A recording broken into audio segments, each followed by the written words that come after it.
ఉద్యోగం కోసం చూస్తున్నారా? ఓం శక్తి ప్రైవేట్ లిమిటెడ్ కంపెనీలో మార్కెటింగ్ జాబ్స్ 20,000 నుంచి 30,000 వరకు జీతం ఉంటుంది. సంప్రదించండి. ప్రస్తుతం మనతో పాటు ప్రముఖ ఆధ్యాత్మికవేత్త ఆస్ట్రోన్యూమరాలజర్ జయప్రద గారు మనతో ఉన్నారు. మేడంతో మాట్లాడదాం. నమస్తే మేడం. నమస్తే అమ్మా. శ్రీమాత్రే నమః. జూలై నెల కుంభరాశి వాళ్ళకి విశేషంగా ఎలాంటి శుభవార్తలు ఉన్నాయి? ఏ విషయాల్లో ఎక్కువగా జాగ్రత్తలు తీసుకోవాలంటారు వీళ్ళు? తప్పకుండా కుంభరాశి వాళ్ళకి ఈ మాసంలో మంచి ఫలితాలే ఉన్నాయి. కాకపోతే ఏంటంటే వీళ్ళు జాగ్రత్తలు తీసుకునే విషయాలు ఎక్కువగా ఉన్నాయి. ఆ ఫలితాలు బాగున్నప్పటికీ కూడా జాగ్రత్తలకు చాలా అవసరం. చాలా వరకు ఏంటంటే ఒక శుభవార్త ఒక అశుభవార్త అనేది రెండు చెప్తుంటారు కదా, ఒకటి మంచి ఒకటి చెడు. ఈ రెండు బ్యాలెన్స్ గా వెళ్ళేది కుంభరాశి వాళ్ళకి.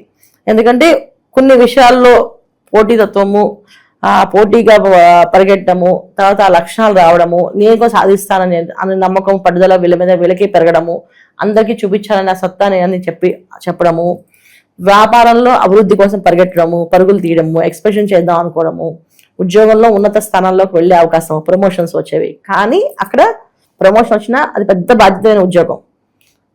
ఇక్కడ చేసే కంఫర్ట్ వర్క్ కంటే అక్కడ హార్డ్ వర్క్ ఎక్కువ ఉంటుంది. ఎందుకంటే అక్కడ వీళ్ళకి కుజుడు యొక్క ఇంపాక్ట్, వృషభ రాశిలో ఉన్న కుజుడు ఉండడం వల్ల ఏంటంటే పనిలో ఒత్తిడి ఎక్కువగా ఉంటుంది. అది ఏదైనా కావచ్చు, అది మంచి అవ్వచ్చు చెడు అవ్వచ్చు, కానీ ఒత్తిడి ఎక్కువగా ఉంటుంది. సో వ్యాపారంలో ఒక ప్రెజర్ ఎక్కువ ఉంటుంది. ఇప్పుడు ఎక్స్ప్రెషన్ చేశారు అనుకోండి, సో అది అదృష్టమే. సో ఒక వ్యాపారాన్ని పెద్దగా నేను ఎస్టాబ్లిష్ చేశాను, ఇంతమంది స్టాఫ్ పెట్టుకున్నాను అంటే దాని తగ్గ ఫలితం వర్క్ ఎక్కువగా ఉంటుందా? ఆ వర్క్ చేయడంలో వీళ్ళు కొంచెం చేయాలి. 100% ఆ వర్క్లో వీళ్ళు ఫోకస్ పెట్టడం వల్ల కొంచెం మెంటల్ స్ట్రెయిన్ ఉంటుంది. కానీ చూడడానికి బయట ప్రపంచానికి అందరికీ ఈ చిన్న వ్యాపారం పెద్ద వ్యాపారంగా మార్చేశాడు, ఇంత పెద్ద సంపాదిస్తున్నారు, ఇంత పెద్దగా ఎదిగారు అని చెప్పేసాను. ఒక కారు అనే విషయం, లగ్జరీగా సంబంధించిన కార్ని పెద్ద కారు కొనొచ్చు వీళ్ళు. దానికి ఈఎంఐ వాళ్ళు కట్టుకోవాల్సింది, అది పెయిన్ వాళ్ళకి. కానీ చూడడానికి వీళ్ళు బాగుపడ్డారు, వీళ్ళు బాగున్నారు అనే ఫీలింగ్ ఎదురు వాళ్ళకి కనిపిస్తుంది. సో ఇది ఏంటంటే ఒకటి అదృష్టంగా కనిపిస్తుంది, ఇంకోటి వెనక భాగంలో వీళ్ళకి ఒత్తిడి ఎక్కువగా ఉంటుంది. ఇది కుజుడు ఒక ఇంపాక్ట్ వల్ల జరుగుతుంది, రవి బుధుడు ఒక ఇంపాక్ట్ వల్ల జరుగుతుంది, శుక్రుడు ఒక ఇంపాక్ట్ వల్ల ఈ మాసంలో వీళ్ళకి జరిగే ఇవి ఎక్కువగా ఉంటాయి. అయితే వీళ్ళు తీసుకోవాల్సిన నిర్ణయాలు ఏంటంటే ఎక్కువగా అంటే ఏముంటుంది అంటే ఎదుటి వాళ్ళు చెప్పిన పొగడ్తలకు మనం పడిపోకుండా ఏదో చేద్దామని సాధించేస్తానులే అని చెప్పి లోన్స్ మీద ఎక్కువ కాన్సన్ట్రేషన్ పెట్టకుండా దూరంగా ఉండాలి. ఎందుకంటే అప్పుల జోలికి వెళ్తే అప్పు వస్తుంది వీళ్ళకి, కానీ అది తీర్చడం భారంగా మారుతుంది. అందుకని అప్పుల జోలికి వెళ్ళకూడదు. ఈ సంవత్సరంలో వీళ్ళకి గురువు 6వ స్థానం ఉన్నారు. 6వ స్థానంలో గురువు ఉచ్చస్థితిలో ఉన్నప్పుడు ఏమవుతుందంటే మనకి కావాల్సినవన్నీ సమకూరుతాయి, కానీ వాటికి భారం పెరుగుతుంది. ఇప్పుడు నీకు 100 రూపాయలు కావాలంటే ఇచ్చేస్తారు, ఆ 100కి వడ్డీ 10 రూపాయలు వడ్డీ ఉంటుంది. ఈ 100 తీసుకోవడం ఈజీ, కానీ 10 రూపాయలు వడ్డీ కట్టడం కష్టం మనకి. ఇలాంటి తత్వాలు ఉంటాయి కనుక మీరు కుంభరాశి వాళ్ళు ఈ మాసంలో లోన్ల జోలికి వెళ్ళకూడదు. ముఖ్యంగా కుజుడు 4వ స్థానంలో ఉన్నారు కనుక ఒకసారి చేసిన అప్పు అది జీవితాంతం కట్టాల్సిన వడ్డీ అది తీరదు. ఏదో ఒక ఆ టైంలో ఏదో తీసుకున్నాం అది ఏంటి అది అవ్వట్లేదు అని చెప్పేసి చాలా మంది అనుకుంటారు. ఆ చిన్న అప్పే కానీ అది తీర్చలేకపోతాం అంటే అర్థం కావట్లేదు. ఆ టైంకి ఆ డబ్బు ఉండట్లేదు, ఇది అన్ని ఏర్పాటు చేస్తాం, దీనివల్ల తీర్చలేకపోతున్నాం. ఇది రుణం కింద మారుతుంది, రుణంగా మారి రణంగా మారుతుంది, వాళ్ళకి ఇబ్బంది పెట్టే అవకాశం, అంటే ఒక బాధాకరంగా మారుతుంది. అందుకని అప్పులు చేసి ఏ పని చేయొద్దు ఈ కుంభరాశి వాళ్ళు ఈ మాసంలో. ముఖ్యంగా 45 రోజులు కుజుడు ఉన్నారు కనుక అప్పుల జోలికే వెళ్ళొద్దు అసలు. సో గురువు కుజుడు ఉండడం వల్ల ఏంటంటే మీరు అడిగితే అప్పు వచ్చేస్తుంది. అది ఇంటి లోన్ అవ్వచ్చు, క్రెడిట్ కార్డ్ లోన్ అవ్వచ్చు, క్రెడిట్ కార్డ్ కావచ్చు, దాని మీద కూడా ఏమి చేయకండి. సో క్రెడిట్ కార్డ్తో కూడా ఎక్కువ స్వైపింగ్ చేయకుండా ఉండండి ఈ మాసంలో. దానివల్ల ఏంటంటే ఆ క్రెడిట్ కార్డ్ అప్పు అనేది మీకు తీరే అవకాశం ఉంటుంది, లేకపోతే ఆ క్రెడిట్ కార్డ్ అప్పు ఏ జన్మకు తీర్చలేరు. అందుకని స్వైపింగ్ చేసేదా అని చెప్పి గబుక్కొని ఏదైనా సరే అని చెప్పి కార్డ్స్ మాత్రం వాడకండి ఈ మాసంలో. వాడకుండా ఉండడం వల్ల మంచి అదృష్టం. అంటే ఇప్పుడు నేను చెప్పింది మీకు అప్పుడు అర్థం కాకపోయినా తర్వాత ఆ ప్రాబ్లం అనేది ఎలా ఉంటుందో తెలుస్తుంది. ఎప్పుడైనా సరే రుణ ఇచ్చే కారకుడు కానీ ఈ రుణ అనుబంధానికి కారకుడు అయినా కుజుడు ఆయన 4వ స్థానంలో ఉన్నప్పుడు అంటే ఇంటికి సంబంధించిన విషయాల్లో, ఇంట్లో కావాల్సిన బట్టలు అనుకోండి, జ్యువెలరీ అనుకోండి, ఏదైనా సరే క్రెడిట్ కార్డ్ మీద తీసుకోవద్దు. డబ్బులు ఉంటే కొనేసుకోండి, అక్కడితో అయిపోయింది. అప్పు చేసి మాత్రం కొనకూడదు. అప్పు చేసి బంగారం కొన్నా అది మనకి లాభంగా ఉండదు, అది రణంగా మారుతుంది, అంటే మన బాధగా మారుతుంది. అందుకని అప్పులు జోలికి వెళ్ళకూడదు. ఏదో హౌసింగ్ లోన్స్ కూడా ఈ మాసంలో పెట్టకూడదు, ఈ మాసం తీసుకోకూడదు. ఎందుకంటే ఆషాఢ మాసంలో మనం లోన్స్ పెట్టుకోకూడదు. జనరల్గా శూన్యమాసం కింద లెక్క. వచ్చేది ఆషాఢ మాసం, ఇప్పుడు జ్యేష్ఠ మాసం, తర్వాత వచ్చే ఆషాఢ మాసం. ఈ మాసాల్లో అంత అనుకూలం కాదు. దురదృష్టం జోలికి వెళ్లకుండా మీ అదృష్టంగా ఉండే అవకాశం ఉంటుంది. ఎప్పుడైనా సరే పొరపాటున ఈ లోన్స్ స్వైప్ చేశారో కార్డు అది తీరదు అప్పుడు. అందుకని మ్యాక్సిమం లగ్జరీ వెళ్ళే పనులు అంటే బట్టలు కొనేవి కానీ, జ్యువెలరీ కొనేవి కానీ, ఏదైనా పర్చేస్ కొనేవి కానీ, సామాన్ కొనేవి, క్రెడిట్ కార్డ్ మీద తీయకండి. ఆ క్రెడిట్ కార్డ్స్ ఈ మాసంలో అసలు క్రెడిట్ కార్డ్ ముట్టుకొని ఉండండి. ఉంటే ఆ క్రెడిట్ కార్డ్ అప్పు అనేది మిమ్మల్ని ఎప్పుడు పీడించుకొని ఉంటుంది, లేదా పీడిస్తుంది. ఇది మెయిన్ ప్రాబ్లం.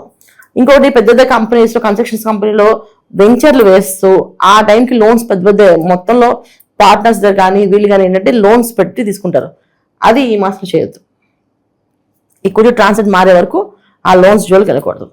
ఎంత డబ్బైనా అప్పు చేసాము అంటే అది తీరదు. అందుకని అప్పు జోలికి వెళ్ళకుండా మాక్సిమం ఉన్న డబ్బుతో మేనేజ్ చేయండి, ఉన్నదాంతో చేసుకుంటూ వెళ్ళండి. లేదు మేడం మేము అప్పు చేయాలంటే మీ పర్సనల్ జాతకాలు చూపించుకోండి. మీ పర్సనల్ జాతకంలో యోగం బాగుంది, కుజుడు బాగున్నాడు, పర్లేదు, సో ఈ గోచారం ఇచ్చే ప్రాబ్లం ఏం లేదు అనుకుంటే మీ పర్సనల్ జాతకంలో ఒకవేళ నిజంగా అలాంటి యోగాలు అదృష్టం ఉంటే ఖచ్చితంగా చేసుకోవచ్చు. కానీ గోచారీత్యా అప్పుల జోలికి వెళ్ళామంటే మనం చాలా ఇబ్బంది పడే అవకాశం ఏముంది. ఈ మాసంలో ముఖ్యంగా తీసుకోవాల్సిన జాగ్రత్తలే అప్పు చేయకూడదు, అప్పు ఇవ్వకూడదు. అప్పు ఇచ్చినా సరే తిరిగి రావు డబ్బులు. ఇస్తే ఇంకా అక్కడ అయిపోయింది వాళ్ళతో, ఇంకా వాళ్ళకి మనకి చెల్లు ఇంకా అనేది తత్వం. ఎందుకంటే ఒక రూపాయి ఇచ్చినా ఆ రూపాయి తిరిగి రాదు. కాబట్టి మీకు కావాలంటే ఒక ట్రై చేసి చూడండి. ఒక 1000 రూపాయలు మనం కాదనుకుని ఇచ్చి చూడండి, ఆ 1000 రూపాయలు తిరిగి వస్తే రాబోయే. ఇది ఒక్కొక్కసారి ఏం చేస్తంటే మనకి బాగా నమ్మిన వాళ్ళే పొద్దున్నే సాయం దాకా డబ్బులు వాళ్ళ దగ్గర విపరీతంగా ఉన్న వాళ్ళే ఏదో అవసరం వచ్చి జస్ట్ ఒక ట్రాన్సాక్షన్ చేయని చెప్పి అంటారు. చేసిన తర్వాత ఆ డబ్బులు రావాలి, ఇవి జరుగుతాయి. అందుకే ఏంటంటే మ్యాక్సిమం ఈ మాసంలో ఏంటంటే ఫోన్లో కానీ, వాలెట్లో కానీ ఏంటి క్రెడిట్ కార్డ్స్ కానీ డబ్బులు కానీ ఉంచొద్దు. అండ్ ఫోన్పేలో డబ్బులు, అకౌంట్స్ డబ్బులు లేవండి చూపించడానికి. ఎందుకంటే మీ ఫ్రెండ్ అడిగారు ఏమంటావు, ఇవ్వాలంటే బాగుంది కదా. సో అకౌంట్ చూపించారు, 0 బ్యాలెన్స్, 10 రూపాయలు, 20 రూపాయలు, 100 రూపాయలు ఉన్నాయని చెప్పి చూపించారు అనుకోండి, వాళ్ళు మాడదు. అప్పుడు ఫ్రెండ్షిప్ పాడవద్దు. డబ్బులు ఉన్నాయి ఇవ్వలేదంటే ఫ్రెండ్షిప్ పాడైపోతుంది. సో ఇవి జరిగే అవకాశం ఉంది కనుక మాక్సిమం ఈ మాసంలో వీళ్ళు తీసుకోవాల్సిన ముఖ్యమైన జాగ్రత్తలు ఏంటంటే రుణం ఇవ్వడం, రుణం తీసుకోవడం, ఇవి చేయకుండా చాలు. వృత్తి వ్యాపారాల పరంగా ఎలా ఉంటుందంటారు? అన్ని బాగుంటాయి. అదే వాటిలో అభివృద్ధి అనేది ఉంటుంది. దానివల్లే ఈ ఫోకస్ అంతా. ఇప్పుడు ఒక ప్రమోషన్ వస్తుంది, ఆ వీసాకి డబ్బులు నువ్వు కట్టు అంటారు, ఆ డబ్బులు వీళ్ళు కడతారు, ఆ వీసా రాదు, నిజంగా డబ్బులు పోయినట్టే అండి. వ్యాపారంలో ఎక్స్పెన్షన్ కోసం డబ్బులు అప్పు చేస్తారు, ఆ వ్యాపారం ఎక్స్పెన్షన్ అవుతుంది కానీ ఆ అప్పు అలాగే ఉండిపోతుంది, దానికి వడ్డీ కడుతూనే ఉండాలి. అందుకని చెప్పింది ఉద్యోగాల్లో, వ్యాపారాల్లో అభివృద్ధి అనేది ఉంది కానీ అప్పు చేసి చేయకండి ఏ పనిని, అది నేను చెప్పేది అంతే. వీళ్ళకి పరిహారాలు అంటే ఏం చెప్తారు? ఈ మాసం అంతా వీళ్ళకి ఏంటంటే రాహు ఒక ఇంపాక్ట్ ఉంది కనుక సుబ్రహ్మణ్య స్వామిని ఆరాధించడం ఎక్కువ. సో జంట నాగులుగా ఉండేదానికి వెళ్ళి ఆ గుళ్ళో కాస్త ప్రతి ఆదివారం వాళ్ళకి పాలు పోయడం, ప్రదక్షిణాలు చేయడం, ప్రదక్షిణాలు చేస్తూ నవగ్రహాల ప్రదక్షిణాలు చేయడం.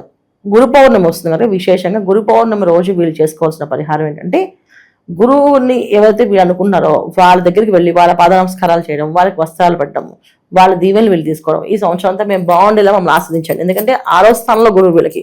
6వ స్థానంలో రోగంలో అంటే రోణము, రోగము రెండు కాంబినేషన్స్ ఉంటాయి ఎప్పుడు కూడా. సో అలాంటి ఇబ్బంది నుంచి బయటపడడానికి ఈ సంవత్సరం అంతా ప్రశాంతంగా వాతావరణాన్ని గడపడానికి, ఎటువంటి ఇబ్బంది, ఎటువంటి ప్రమాదం జరగకుండా ఉండడానికి గురువులకు ఆశీర్వాదాలు అంటే వీళ్ళకి గురువులు తల్లిదండ్రుల నుంచి గురువుల వరకు. సో తల్లి ఫస్ట్ మొదటి గురువు కనుక తల్లిని గౌరవించి తల్లికి కావాల్సిన వస్త్రాలు అవి కొని ఇవ్వడం, అమ్మని ఆస్వాదించని చెప్పి కాళ్ళ మీద పడి నమస్కారం చేయడం, సాష్టాంగ నమస్కారం చేయడం, అలాగే తండ్రికి సాష్టాంగ నమస్కారం చేయడం, తర్వాత వీళ్ళకి అనుకున్న గురువులు ఎవరైతే ఉన్నారో వాళ్ళందరికీ సాష్టాంగ నమస్కారాలు చేస్తూ ఈ సంవత్సరం మమ్మల్ని చాలా చల్లగా చూడండి అని చెప్పి వాళ్ళకి వస్త్రాలతో వాళ్ళ నమస్కారాలు చేయాలి. ఇప్పుడు మామూలుగా ఏంటంటే పళ్ళు ఇచ్చో పువ్వులు ఇచ్చో చేస్తాం, అలా చేయకూడదు. నచ్చిన ఇప్పుడు అమ్మ అనుకోండి, అమ్మకి ఏ చీర ఇష్టం ఉంటుందో, ఏ కలర్ అయితే ఇష్టం ఉంటుందో ఆ కలర్ చీర, ఆ కలర్ అలాంటి క్లాత్ మెటీరియల్ తీసుకోవాలి. ఇప్పుడు చాలా మందికి తల్లులకి కొన్ని చీరలు ఫ్యాన్సీ ఉంటాయి, ఈ చీర నాకు ఇష్టం అనేసి అలాంటి చీర కొని ఇవ్వాలి అమ్మకి.